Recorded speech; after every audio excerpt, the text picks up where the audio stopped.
7월 20일 수요일 새벽 예배 우리 하나님 앞에 드리시겠습니다. 사랑하는 하나님 아버지 감사합니다. 나라 가운데 정치적으로나 경제적으로나 또 코로나 확산세로 인하여 이 땅을 살아가는 국민들이 느끼는 피로도가 너무 크고 어려운 때를 우리가 보내고 있습니다. 하나님 아버지, 이때 교회가 정말 깨어 기도할 때인 것을 고백합니다. 사랑하는 하나님, 지금은 기도를 반드시 회복해야 될 때인 것을 고백합니다. 열쇠를 가진 자들이 일어나서 땅에서 매면 하늘에서 매이고 땅에서 풀면 하늘에서 풀리는, 하나님 우리에게 그 기도의 열쇠를 주셨는데 지금은 깨어 기도할 때인 것을 고백합니다. 사랑하는 하나님, 사랑하는 우리들 교회 가운데 기도의 사람들을 일으켜 주옵소서. 기도의 사람들이 일어나게 하여 주옵소서. 상황들과 환경들과 여건들을 다 이겨내고 기도해야 된다라는 이 분명한 원칙과 또 하나님 이 진리 앞에 순종함으로 설 수 있는 기도의 사람들이 일어나게 하여 주시고, 그 기도의 부흥과 함께 다음 세대의 부흥이 일어나게 해 주십시오. 아이들이 주일날 출석하는 것으로 안정감을 찾지 않고 우리 아이들이 정말 진리 안에서 지금 자라가고 있는지를 대하여 고민하고 질문하고 해야 될 마땅한 근심을 할 수 있도록 주님 우리에게 은혜 내려 주옵소서. 오늘 또 말씀으로 우리를 양육하시고 우리를 인도하실 주님을 기대하고 소망합니다. 말씀 안에서 우리가 먼저 자라가는 놀라운 은혜를 주님 허락하여 주옵소서. 사랑하는 예수님의 이름으로 감사하며 기도합니다. 아멘. 우리 찬송가 212장 함께 찬양 들으시겠습니다. 찬송가 212장입니다.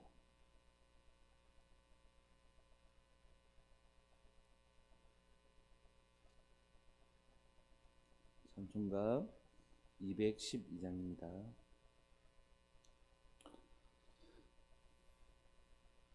겸손히 주를 섬길 때 괴로운 일이 많으나 구주여 내게 힘주사 잘 감당하게 하소서. 인자말을 가지고 사람을 감화시키며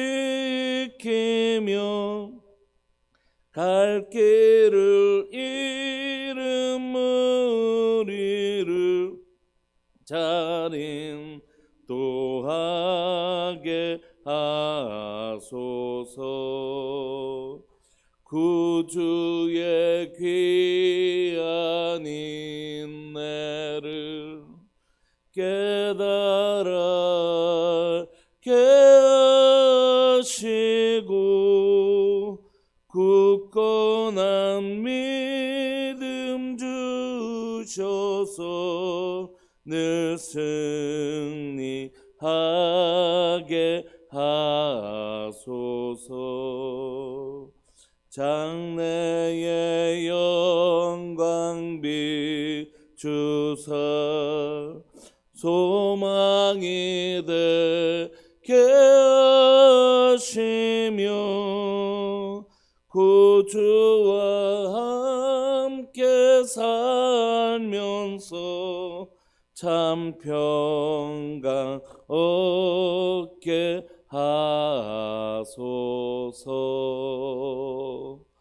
아멘. 아멘. 우리 하나님의 말씀 고린도후서 7장 8절부터 16절까지 함께 보시겠습니다. 고린도후서 7장 8절부터 16절까지입니다.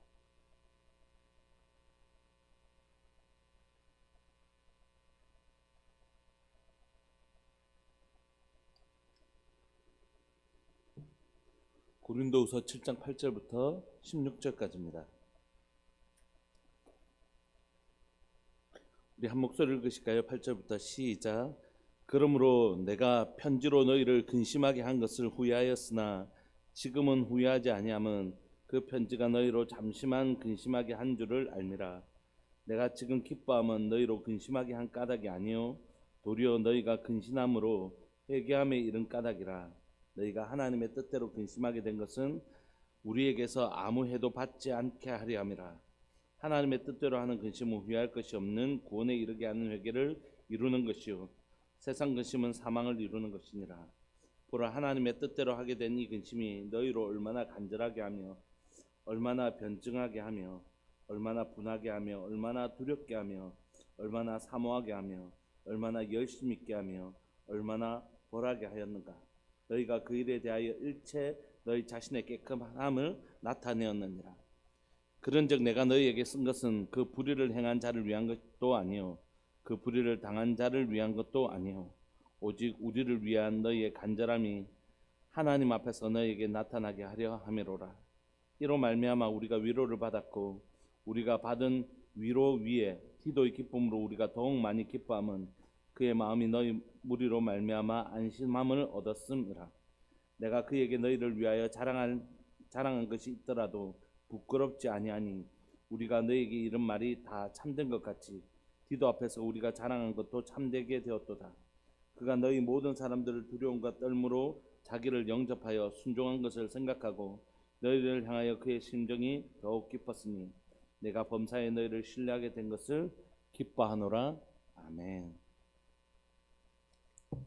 사도 바울이 지금 고린도 교회를 2차를 두 번째 방문을 했잖아요.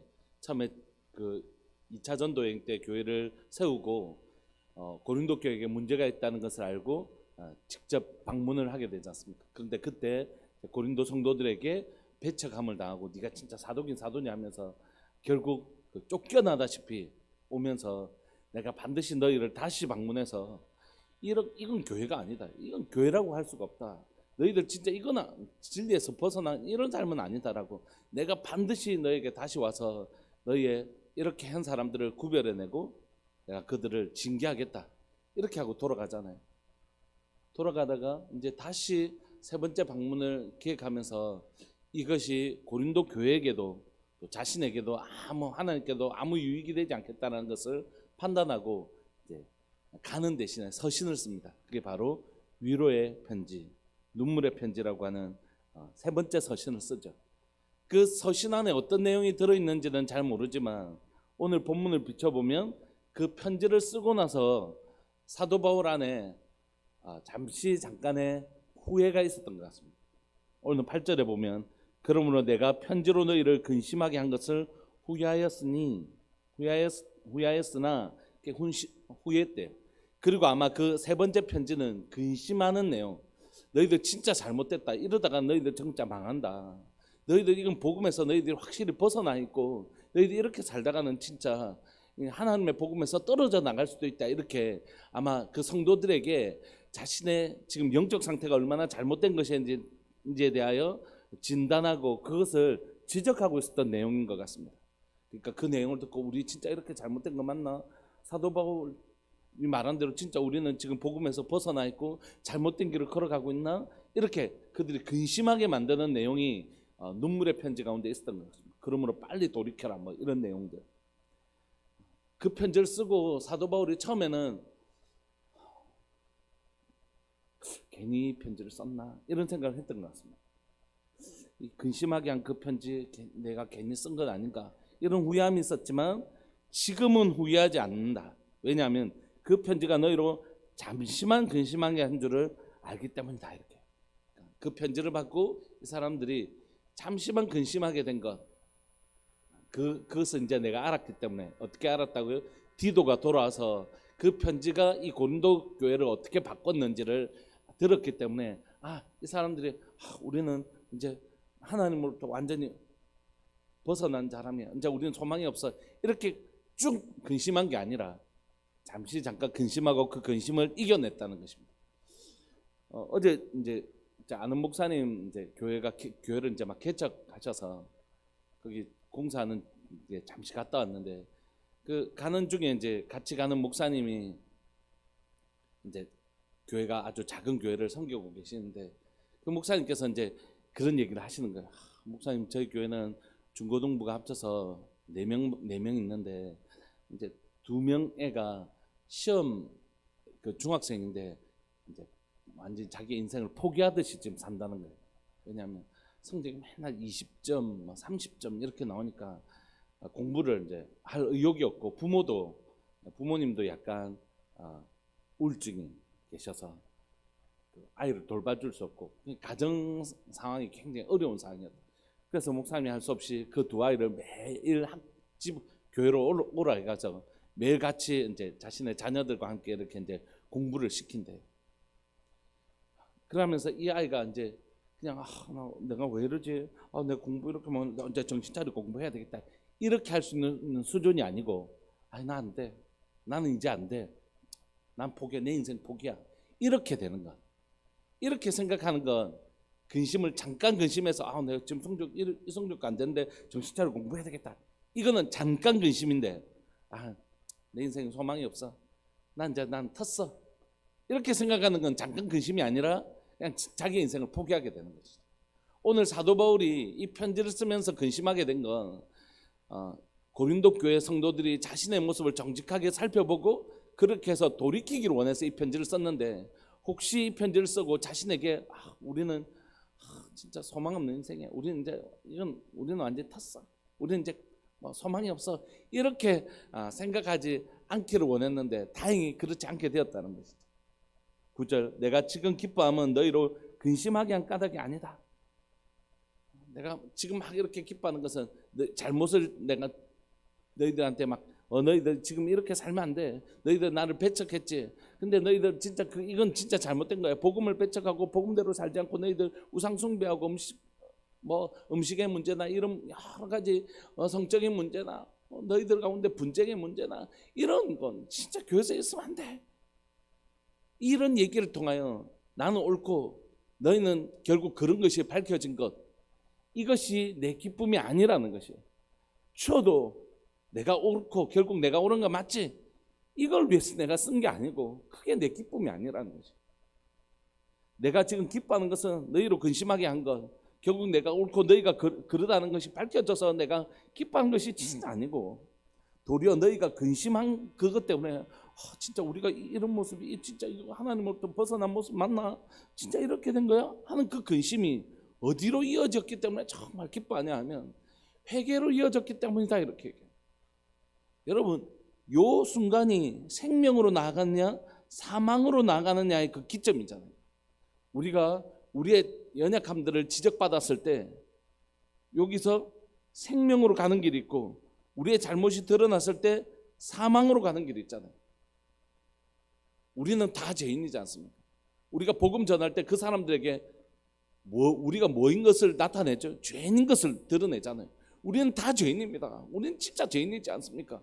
그 사람에게 죄인인 것을 드러내잖아요. 근데 여러분, 이게 예수님을 믿지 않는 사람들에게만 있는 게 아니라 우리에게도 마찬가지죠. 여러분들은 죄 안 짓습니까? 여러분, 저는 죄 안 짓나요? 우리 다 죄 안 짓나요? 우리의 성화의 과정 속에서 우리는 우리의 연약함들을 지적받을 일이 없습니까? 마치 나는 이미 완성된 사람인 것처럼 그렇게 살아가나요? 그렇지 않잖아요. 우리 다 연약함을 지적받거든요. 집사님, 물론 이렇게 정죄하는 건 아니지만 집사님, 이건 진짜 아닌 것 같습니다. 우리가 늘 그 시간을 지나가야지 영화의 단계에 이르잖아요. 우리의 연약함이 그 빛 앞에서 드러나는 과정 없이 우리가 어떻게 거룩해지나요? 마치 나는 이미 영화의 단계에 이른 사람인 것처럼 우리가 그렇게 행동할 때가 참 많이 있지 않습니까?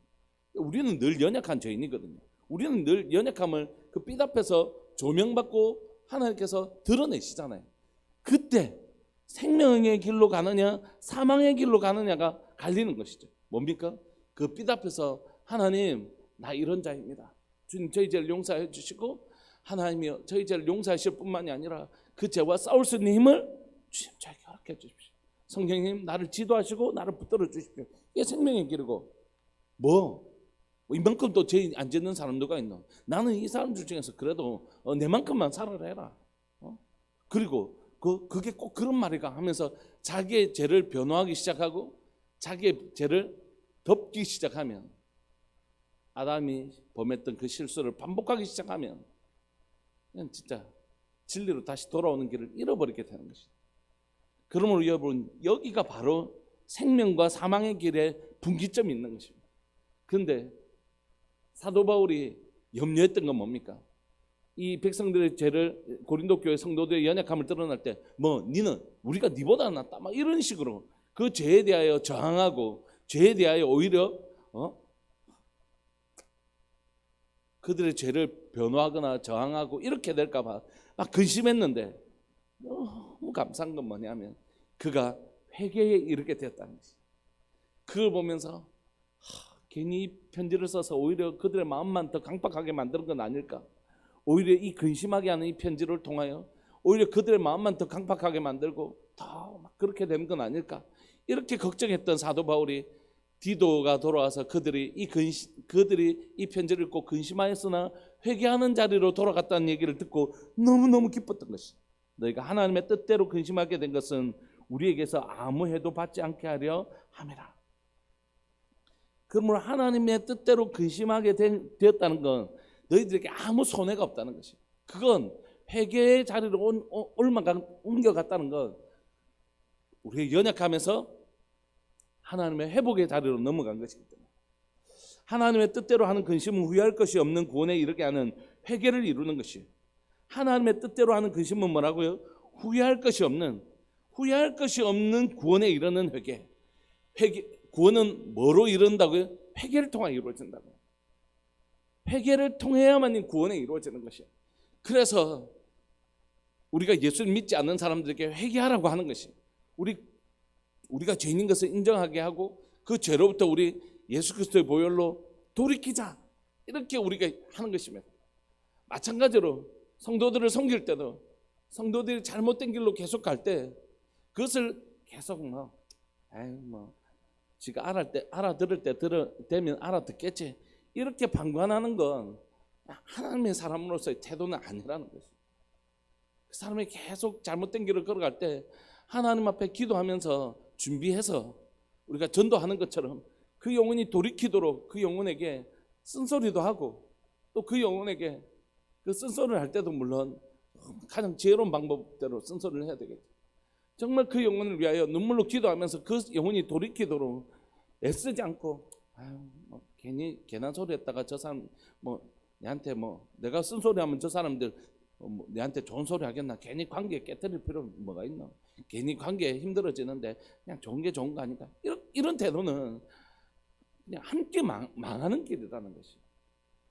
에스겔서는 우리에게 얘기하잖아요. 어떤 사람이 죄를 범하였는데 하나님께서 그것을 깨닫게 하셨을 때 그에 가서 권면을 했을 때 그가 돌이키면 너무 기쁜 것이지만, 만약에 괜히 내가 저 말을 했다가 저 사람은 괜히 내한테 또 관계 깨어지고 반감만 가지면 나 말 안 할란다, 이렇게 한다면 이 죄를 어떻게 해요? 두 사람에게 같이 물을 것이라고 성경이 우리에게 얘기하잖아요. 그러니까 이게 굉장히 어렵고도 힘든 일이라는 것이. 분명히 저 사람이 잘못했을 때 그 사람의 잘못을 권면할 필요가 있는데 그 권면할 때 진짜 칭찬할 때보다 100배의 지혜가 필요하잖아요. 어떤 사람에게 정말 잘하는데 집사님 너무 멋집니다, 너무 감사합니다, 이렇게 그 영혼을 칭찬하고 격려하는 일보다 권면하는 일은 100배나 힘든 일이고 100배나 지혜가 필요한 일이잖아요. 사도 바울이 이 편지를 쓰면서 근심하고 염려했던 까닭은 뭡니까? 이게 그만큼 어려운 일이기 때문에. 사도 바울도 어렵지만 고린도 교회 성도들이 자기를 배척한 상황 가운데 이런 편지를 썼을 때 반감이나 오히려 공격하는 그 마음을 강팍하게 하려고 하는 태도를 가졌을 가능성이 훨씬 큰 것을 사도 바울도 잘 알았던 것이죠. 그런데 너무너무 다행스러운 건 그가 이런 권면을 했을 때 고린도 교회가 자신의 생각보다 내가 직접 갔을 때도 이렇게 반감을 가지고 자기를 공격했는데 편지를 썼다고 되겠나 하는 그 자기의 염려와 근심을 디도가 와서 다 해결해 줬잖아요. 사도 바울이 전해준 편지로 말미암아 고린도 교회 성도들이 정말 깨닫고 지금 돌아오고 있습니다. 거짓 교사들을 쫓아내고 악한 것들을 끊어내면서 우리가 진리의 길로 돌이키자라고 지금 선한 결정을 했습니다 하는 소식을 들으면서 사도 바울이 그가 마게도니아를 거쳐오면서 엄청나게 에베소와 마게도니아를 거쳐오면서 엄청 지금 핍박을 받고 있잖아요. 그런데도 불구하고 그 핍박만큼이나 사도 바울에게 큰 고통 뭐였습니까? 고린도 교회가 지금 저러고 있는 거, 그게 사도 바울에게 정말 심각한 고통이었잖아요. 그런데 사도 바울이 지금 이 기쁨의 소식을 들은 것입니다. 회개하고 돌아왔다는 거죠. 회개하고 돌아왔다. 얼마나 사도 바울이 이 소식을 듣고 행복하고 기뻤을지 말씀을 준비하면서 어렴풋하게나마 알 것 같아요. 얼마나 기뻤을까, 얼마나 기뻤을까. 돌이켜 돌아왔습니다. 11절, 하나님의 뜻대로 하게 된 이 근심이 너희로 얼마나 간절하게 하며 그들이 잃어버렸던 그 은혜에 대해서 다시 한 번 더 간절하게 하며 얼마나 변증하게 하며, 변화한다는 뜻이죠. 또 얼마나 분하게 하며 우리가 왜 그렇게 살았던가 하면서 얼마나 두렵게 하며 그렇게 살았던 것에 대한 두렵과 떨림, 얼마나 사모하게 하며 다시 우리가 말씀대로 돌아가자. 얼마나 열심히 있게 하며 얼마나 벌하게 하였는가. 너희가 그 일에 대하여 일체 너희 자신의 깨끗함을 나타내었느니라. 이 놀라운 회복이 있었던 것이, 죄에 대해서는 미워하고 우리가 그동안 말씀대로 살았던 그 삶에 대해서 사모하게 되는 이 놀라운 극적인 변화가 고린도 교회 가운데 일어나고, 그 더러운 것들을 끊어내고 새롭게 되어지는 이 놀라운 생명의 길로 돌이키는 역사가, 사망의 길에서 생명의 길로 돌이키는 역사가, 죄악된 길에서 깨끗함으로 돌아간 이 놀라운 역사가, 이 구원에 이르는 회개가 지금 일어나고 있는 것입니다. 저는 말씀 사역자로서 제일 부러운 사람은 나단 선지자입니다.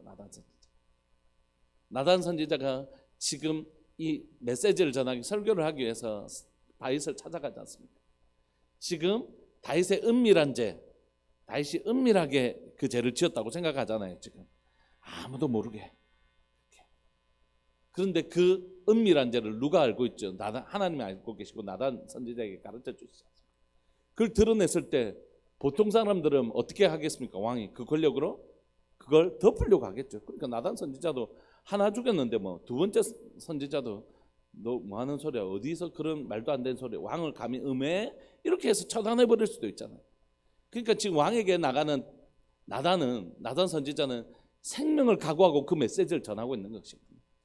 하나님의 말씀은 생명을 걸고 전하는 것이죠. 그런데 너무 놀라운 건 상대가 다윗이라는 거예요. 다윗이 나단 선지자 앞에서 회개하고 돌이키잖아요. 하나님 앞에서.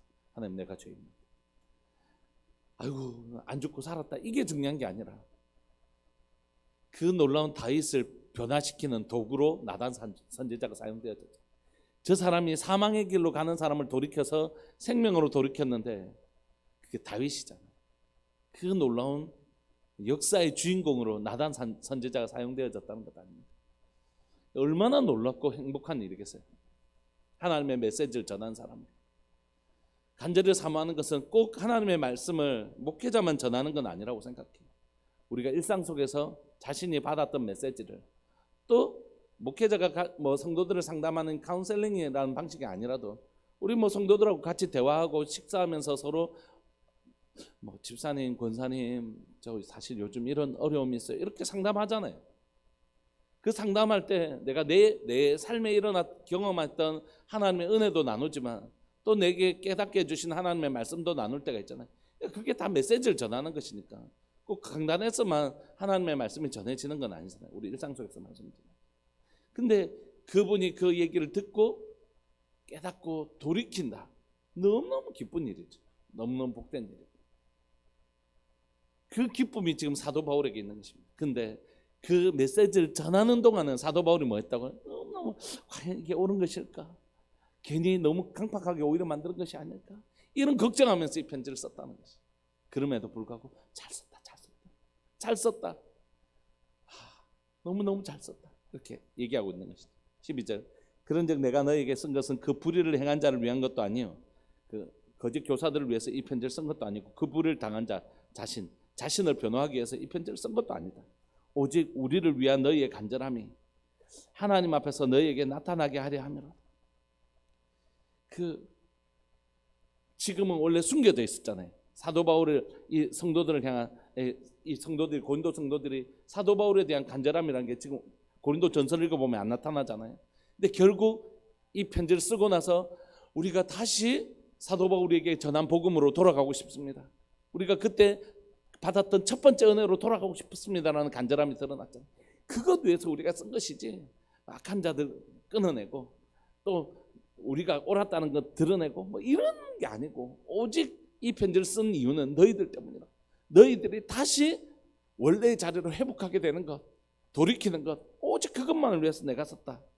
13절, 이로 말미암아 우리가 위로를 받았고, 사도 바울과 일행들이 위로를 받았고, 우리가 받은 위로 위에 디도의 기쁨으로 우리가 더욱 많이 기뻐하면, 디도가 막 행복하는 모습, 그 얘기를 들어서 우리가 너무 위로를 받았는데, 그것을 편지를 전달하고 돌아온 디도가 사도 바울 고린도 교회 성도들이 돌아왔다고, 고린도 성도들이 이제야 비로소 깨닫고 돌아왔다고 하는 그 디도의 기쁨을 보면서 이 사도 바울과 그 일행들이 그 기쁨이 더해지는 이 막 장면을 쓰고 있는 것이죠. 디도의 기쁨으로 우리가 더욱 많이 기뻐하면 그의 마음이 너희로 말미암아 안심을 얻었습니다. 드디어 그들이 죄에게서 돌아왔다고 하는 그 즐거움이 지금 있는 것이죠. 14절, 내가 그에게 너희를 위하여 자랑한 것이 있더라도 부끄럽지 아니하느니. 내가 고린도 교회 성도들 다시 회복할 거라 그랬잖아. 절대 사도 바울 디도에게, 야 디도, 내가 고린도 교회 결국 깨닫고 돌아올 거라 했잖아. 그 사람들이 저력이 있는 사람들이야, 막 이렇게 자랑했다는 거예요. 그것이 결국 부끄럽게 되지 않았다는 것이, 너희들의 모습 때문에. 우리가 너에게 이런 말이 다 참된 것 같지, 디도 앞에서 우리가 자랑한 것도 참되게 되었도다. 우리가 그동안 너희들에 대해서 고린도 교회가 저렇게 하고 그냥 끝날 교회가 아니다, 걱정하지 마라, 우리 한번 믿어보자, 막 이렇게 했던 말이 다 빈말이 안 됐다는 것이, 우리가 디도에게 앞에서 너희를 자랑했던 그 말이 참된 것으로 드러났다, 그러면서 지금 막 기뻐하는 것이. 15절, 그가 너희 모든 사람들이 두려움과 떨므로 자기를 영접하여 순종한 것을 생각하고 너희를 향하여 그의 심정이 더욱 기뻐졌어. 갔더니 그 디도를 대하는 태도가 뭐라고요? 두렵고 떨림으로. 왜 두렵고 떨림으로 대해요 디도를? 그가 하나님의 사람인 걸 인정하고 있기 때문에. 디도를 그냥 니 왜 왔어? 또 뭐 하려고 왔어? 이런 게 아니라 하나님이 보낸 하나님의 사자로 디도를 인정했다는 거죠. 하나님이 세우신 리더십을 하나님의 사람으로 두렵고 떨림으로 인정하는 것, 이게 이제 원래 자리로 돌아왔다는 증거이겠죠. 그 모습을 보면서 이 디도가 고린도 교회를 사랑하고 있었지만 더 깊은 사랑이 그에게 생겼다. 그리고 내가 범사에 너희를 신뢰하게 된 것을 기뻐하노라. 여러분, 우리가 오늘 읽었던 이 아침 본문에 사도 바울의 기쁨과 그 염려가 바뀌어서 기쁨과 안심으로 변하게 된 것을 혹시 보십니까? 사도 바울이 세 번째 편지를 쓰면서 큰 노심초사, 혹시라도 이 메시지를 좀 열린 마음으로 받아주면 더 좋을 텐데 더 강팍함으로 대하면 어떻게 하지? 하는 그 노심초사하는 마음이 디도가 돌아온 것을 통하여 고린도 교회가 회복했다는 이 회복 때문에 사도 바울의 기쁨이 넘치고 디도의 기쁨이 넘치고, 이 기쁨이 합쳐서 더 큰 기쁨이 되고, 그래 돌아올 줄 알았다 하는 이 압이 된 사도 바울의 기쁨이 혹시 잘 보이십니까? 이 기쁨은, 이 근심과 이 기쁨은 오직 누구만 할 수 있는 것일까요? 아버지와 어머니만 할 수 있는 것입니다. 자녀를 향한 이 깊은 근심은 뭐 우리가 예를 들어서 그 아이의 아버지도 아니고 어머니도 막 안 됐다 뭐 이 정도지, 그 아이 때문에 막 내 영혼이, 내 뼈가 막 녹아져가는 그런 고통을 가지지는 않잖아요. 근데 그 영혼이 고린도 교회를 향하여 사도 바울의 마음이 막 녹아져가고 뼈가 막 녹아져가는 그런 근심을 한 이유는 사도 바울이 영적 아버지였기 때문입니다. 이 돌아왔을 때 이렇게까지 행복했던 이유는 그가 영적 아버지였기 때문입니다. 사랑하는 여러분, 세상에 누가 영적 아버지고 영적 어미입니까? 그건 그 영혼을 그렇게 목사라 그런 게 아니고, 직분이 우리를 그렇게 보장해 주는 것이 아니라, 그 영혼을 가장 사랑하는 그 사람이 그 영혼의 영적 아비고 영적 어미, 그 영혼을 위하여 가장 근심해 주는 사람이 영적 아비고 영적 어미고, 그 영혼이 회복되었을 때 가장 기뻐하는 그 사람이 영적 아비고 영적 어미인 것이죠. 이 기준을 가지고 저 자신을 보고 싶습니다. 한 영혼을 보면서 내 영혼이 막 녹아져가는, 그리고 그 영혼이 회복됐을 때 내 영혼이 살아나는 이 기준을 가지고 나는 이 사람에 대하여 영적 아버지가, 어떤 이 사람에 대해서 내가 정말로 그렇게 근심하고 기뻐하는 것 같은데 왜 이 영혼에 대해서는 그런 마음이 생기고 있지 않나? 그럼 제 안에 뭔가 문제가 생긴 것이죠. 우리 안에 1만 스승이 있으되 한 명의 아비가 없는 그런 시대를 우리가 살아가고 있지 않습니까? 사랑하는 우리들 교회 안에 목자든 교사든 또는 그런 직분과 상관없이 한 영혼을 향해 안타까워하고 그 영혼을 붙들고 애쓰는 그런 영적 아비의 마음이 있었으면 좋겠다, 이런 말입니다.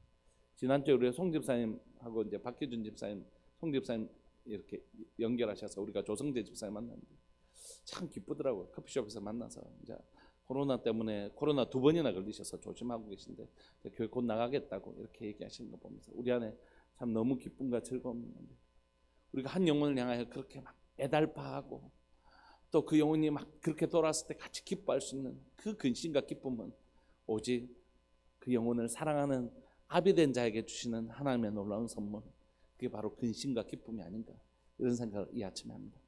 오늘 우리의 기도 속에 이 근심이, 이 기쁨이 함께 있는 그런 영적 아버지, 영적 어머니가 사랑하는 우리들 교회 가운데 많이 일어나기를 소망합니다. 우리 시간 통성으로 한번 기도하실까요? 하나님, 우리가 지난 주일날 기도의 부흥을 꿈꾸면서 정말 지금은 기도가 살아나야 될 때입니다. 지금은 기도가 회복될 때인데, 기도가 회복된다는 건 사실 아버지의 마음이 회복된다는 것이죠. 오늘 이 시간 아비의 마음, 어미의 마음을 가지고 한 영혼을 위하여 하나님 앞에 정말 마음을 찢으며 기도하는 영적 아비와 영적 어미가 정말 한국 교회 가운데, 저희 교회 가운데 정말 불과 같이 좀 일어날 수 있도록 주님 은혜 내려 주옵소서. 우리 주님의 이름을 크게 부르시면서 우리 기도하면서 나갔으면 좋겠습니다. 기도하시겠습니다. 주여, 살아계신 하나님 아버지, 역사하시는 하나님 아버지, 하나님, 누가 영적 아버지입니까? 목사이면 영적 아버지입니까? 하나님, 누가 정말 영적 아비고 누가 진짜 영적 어미입니까? 그 영혼을 위하여 가장 많이 우는 그 사람이 바로 영적 아버지고 영적 어머니인 것을 고백합니다. 그 영혼이 회복될 때 가장 기뻐하는 그 사람이 바로 영적 아버지고 영적 어머니인 것을 고백합니다. 살아계신 하나님 아버지, 목회자로 사랑하는 우리들 교회 가운데 불러주셨사오니 하나님, 한 영혼 한 영혼을 대할 때 가장 큰 근심을 가진 자 되게 하여 주시고 가장 큰 기쁨을 가진 자 될 수 있도록 은혜 내려 주옵소서. 하나님, 내 작은 가슴이 하나님 영혼을 담기에 너무너무 부족한 것을 고백합니다. 하나님이여, 100명에 되는 성도들을 하나님의 가슴으로 품기에는 내가 너무너무 부족한 것을 고백합니다. 수적인 부흥을 꿈꾸면서도 하나님, 사실 허락하신 영혼들도 담아내지 못하는 연약하고 부족한 가슴인 것을 주님 다시 한번 더 고백합니다. 살아계신 하나님 아버지, 영혼을 하나님이 우리에게 허락하신 영혼들을 섬길 때 하나님 그 한 영혼 한 영혼을 정말로 하나님 내 몸으로 낳은 아이들 대하듯이 하나님 정말 그 깊은 근심과 깊은 사랑으로 대할 수 있기를 간절히 바랐고 소망하고, 하나님 가장 큰 근심을 가진 자, 가장 큰 기쁨을 가진 자로 하나님의 설 수 있도록 주님 도와주옵소서. 또 하나 허락하신 다음 세대들, 특별히 하나님 중고등부 하나님 수련회를 준비하고 있고 하나님이 준비하는 가정 가운데 하나님의 마음에 근심이 있음을 주님 앞에 고백합니다. 하나님, 우리 아이들 가운데 하나님의 수련회를 참석할 수 있도록 그 마음을 돌이켜 주시고 그 마음을 만져주시고 하나님 그 상황들을 열어주셔서 이 수련회가 하나님 우리 아이들 가운데 하나님의 영적인 전환점이 될 수 있도록 주님 은혜 내려주시기를 소망합니다. 이번 주에는 하나님의 유초등부가 하나님의 여름 성경학교를 준비하고 있는데 이것이 우리에게 여름 행사가 되지 아니하게 하여 주시고 정말로 하나님의 신앙 수련의 시간이 되게 하여 주셔서 이것이 하나님 우리 아이들 가운데 영적인 하나님 다음 세대의 영적 부흥의 하나님의 전환점이 될 수 있도록 주님 은혜 내려주시기를 주여 간절히 바라고 소망합니다. 사람의 힘이나 능으로 되지 않아 하나님 앞에 엎드려 간절히 구하오니 하나님 우리 아이들을 만나주시고 우리 아이들을 하나님이여 만나주시고 하나님 이 아이들을 하나님 만나주셔서 하나님 살아계신 것과 하나님을 만나는 기쁨을 우리 아이들에게 더해주시기를 소망합니다. 애쓴다고 애쓰는데 무기력함만 느낍니다. 하나님 무력함만 느낍니다. 주님 불쌍히 여겨주시고 긍휼히 여겨주시고 하나님, 사랑하는 교회 가운데 하나님 영혼을 품고 눈물로 기도하는 사랑하는 하나님 영적 어머니와 아버지들이 일어나서 기도의 부흥이 일어나게 하여 주시고 아버지의 마음의 부흥이 일어날 수 있도록 주님 은혜 내려 주옵소서. 주님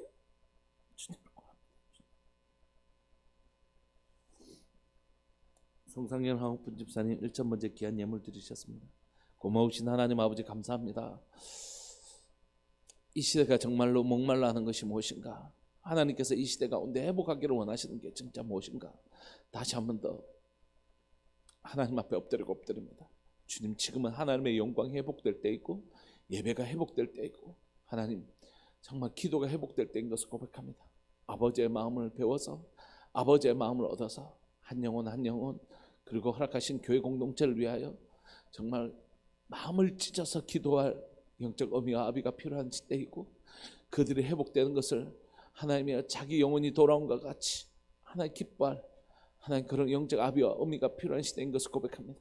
일만 서서 가르치려고 하고 강의하고 수많은 하나님의 기독교에 대한 설교와 강의는 많지만 한 영혼을 위하여 밤새 울어주고 그 영혼을 위하여 곡기를 끊어가면서 울어줄 영적 아미와 어미가 없는 이 시대, 하나님 진짜 우리가 하나님께서 찾고 찾으시는 사람이 어떤 사람인지 다시 한번 더 묵상하게 됩니다. 살아계신 하나님 아버지, 내가 바로 그 사람 될 수 있도록 주님 도와주십시오. 내게 보여주신 그 영혼을 위하여, 내게 발견하게 하신 그 영혼을 위하여 눈물로 기도할 영적 아비가 내가 되게 하여 주시고 그 영혼이 돌아오니 내 영혼이 돌아온 것 같이 하나님 기뻐하는 영적 아비가 영적 어미가 바로 내가 될 수 있도록 주님 은혜 내려 주옵소서. 사랑하는 하나님, 우리 송상현 화학분 집사님 가정 가운데 민재의 가정 가운데 이런 아버지의 마음이 한량없이 부어지게 하여 주셔서 한 영혼을 기억이고 그 영혼을 위하여 몸부림치는 귀하고 복된 가정 될 수 있도록 주님 도와주옵소서. 이 여름 시간을 보내는 사랑하는 교육자들과 선생님들의 마음을 위로하시고 다시 한 번 더 우리의 마음이 우리에게 소떼와 양떼에게 있으라고 말씀하신 그 말씀을 기억하고 우리가 우리에게 맡겨주신 영혼들을 위하여 기도하는 하나님 교사들 될 수 있도록 은혜 내려 주옵소서. 감사합니다. 오늘 또 아버지의 마음, 사도 바울의 마음을 우리가 배울 수 있는 복된 하루 되게 하여 주옵소서. 사랑하는 예수님의 이름으로 감사하며 기도합니다. 아멘. 오늘 하루도 사도 바울의 마음을 통하여 이것이 하나님 아버지의 마음이구나, 이것이 내가 회복되어야 될 마음이구나, 그렇게 회복하는 복된 하루 되셨으면 좋겠습니다. 함께 기도하시겠습니다.